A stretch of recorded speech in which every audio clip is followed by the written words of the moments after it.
Ashes Cricket 2017 and Cricket 22 are the two best cricket games of all time in my opinion. But only one can be number one. In this video, we will crown the king of cricket games. Batting, the most fun aspect of the sport, is actually very hard to properly recreate in a game. There are so many things: footwork, timing, shot animations, placement, difficulty, and a million other small details like playing with the swing, using the pace, smothering the spin. Imagine not only having all those things, but making them perfect. Sounds impossible, right? These games have done all that and more. For example, hitting scoops is easier against very fast bowlers. The scoop relies on the bowler's pace, but the sweep is easier against slower bowlers because the sweep requires power, and to generate power you need time, so you can easily sweep spinners for boundaries. I usually don't bring out such little technical details because I don't want these videos to feel like school and for you to fall asleep. On the other hand, if you do fall asleep in front of the screen, my watch time will go through the roof. So sweet dreams, I guess. Anyway, Ashes Cricket has many such little details. Cricket 22 has a lot more and does it even better. The wide Yorker has become the most used technique in T20 cricket.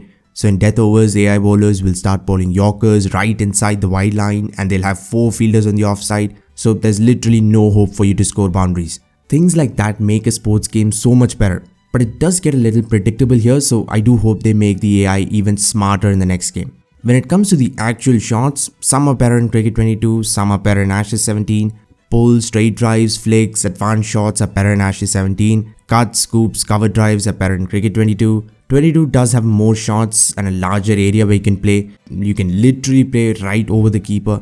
As I've said countless times, there's something so satisfying about being defensive in Ashes 17. The forward defense might be the most beautiful shot in the game, no kidding. Against spinners, batsmen will take a longer stride and defend the ball so that it stops right under their nose. Against pacers, you can open the face a bit to sneak a single. The other great shot in the game is the shot where you don't even touch the ball. Leaving the ball is a must in Ashes 17. You just cannot survive on the hardest difficulty without leaving the ball. But the amazing thing is, even a simple defense is risky, like it should be, like it is in real life. Batsmen nick the ball all the time defending.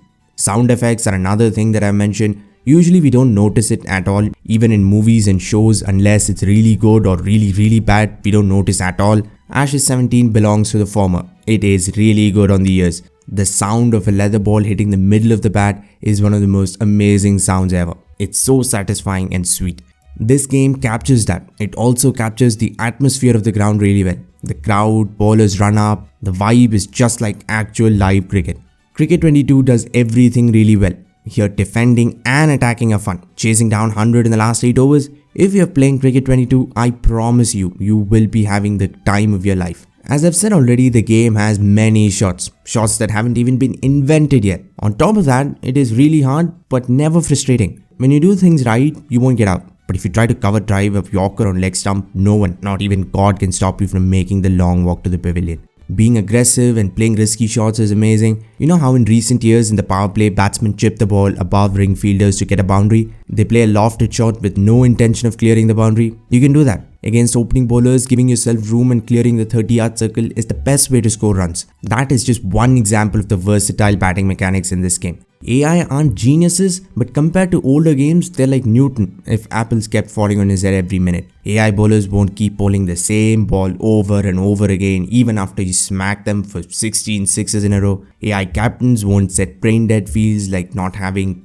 mid-on in a T20 match. They adapt, keep changing plans, so it's even more challenging and keeps you thinking. Cricket 22 wins the first round. Batting in 22 is well-rounded, aggressive, defensive, test and T20. All formats are fun to bat in with their own little challenges.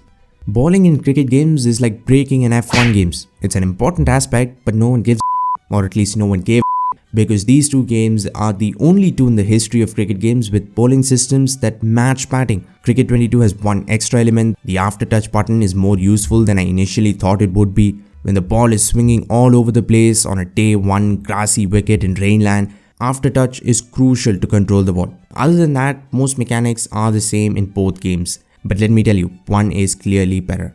Bowling in 17 varies with each difficulty. On easy, you can take 2 or 3 wickets every over pretty easily. On medium, if you bowl well, you can still get the opposite team out within 2 digits. On the hardest setting, you have to bowl like you were trained by McGrath, Vaughan and Lee together to take wickets. But at no level is it unreasonable. If you bowl well and do that consistently, the game will reward you. Sometimes if you're unlucky, you won't get wickets, but you will get many close calls, plays and misses, LBW appeals, balls falling short. In previous years when I bowl, I was never fully invested. You start drifting away, thinking about something else, and when you come back to reality, you realize you're completely and utterly bored. So you simulate the bowling innings and get to batting, the actual fun part. This happened a lot with Cricket 2007. As great a game as it is, bowling in test matches especially was just mind-numbingly boring. Caught behinds are the most frequent mode of dismissals in Ashes 70, and let me tell you, there's nothing better than bowling a perfect outswinger and getting a caught behind at first slip. Pat catches are the most frequent form of dismissals in 22. Playing a test match on a dry, dusty pitch, you will get many catches at short leg and silly point. Cricket 22 does everything. It's fun and engaging, but there's just a small issue with getting wickets. It's not even an issue compared to any game not named Ashes 17, it will win. But in this comparison, I feel Ashes 17 has the better bowling mechanics, because sometimes bowling in Cricket 22 doesn't make sense. Again, this happens very rarely, but on the other hand, it never happens in Ashes 17. So round 2 goes to Ashes Cricket 2017. Both these games are beautiful. Ashes Cricket 2017 is beautiful in a photorealistic way. If you see a screenshot of the game, it's gonna take a second for you to realize that it's a game. Cricket 22 looks more like a game. Colors are brighter, grounds look stylish. The fact that Ashes 17 came out a whole 4 years before 22 is kind of surprising when you look at them side by side. I do think 22 is better, but the difference is small and very hard to spot. You have to look at the smallest of details or look at the outfield. In those areas, Ashes 17 is slightly blurry, while Cricket 22 is sharp all around. So round 3 goes to Cricket 22. The career mode is the most important / main thing about these games. It's the only real game mode. For many years, even though it was the main thing, it felt like it was a warm-up match against a domestic team or something. Obviously, Cricket 22 has a better career by a long way, and I really mean a long way. It has things that an actual cricketer would do. It's not a cycle of T20, Test and ODIs for eternity.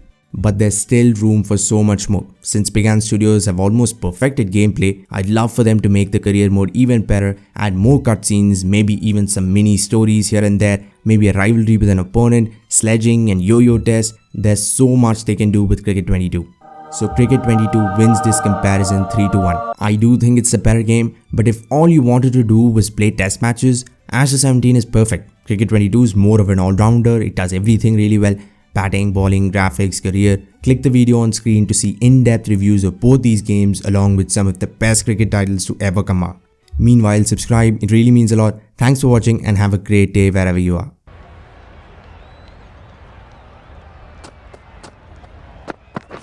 Bowl disturbs the furniture.